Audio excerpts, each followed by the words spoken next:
So yan, nakarating na tayo sa part 4 ng ating pagbibigay ng tips para maging komportable kayo sa paggawa ng video. So if ito ang unang video na nakita mo, pwede mong balikan yung part 1, part 2, at part 3. Lahat yon makikita mo sa aking profile.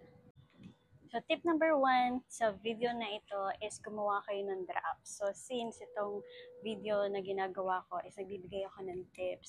So, sinusulat ko yung tip number 1, 2, 3, or 4. Tapos, para magkaroon ako ng reference. Kasi pag nagre-record tayo ng video, hindi natin maiiwasan na maraming distraction.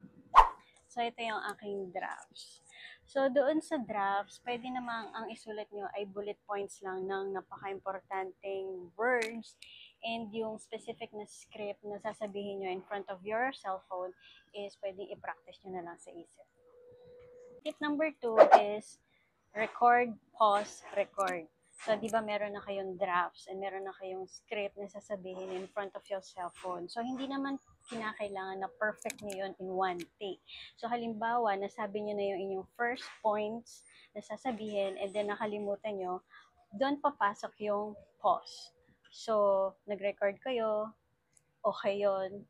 Tapos, medyo nakalimutan nyo, ipopause nyo lang and then tingnan nyo ulit yung draft nyo kung ano yung susunod nyo sasabihin and then practice, konting practice and then hit the record button ulit and then pause kung kinakailangan.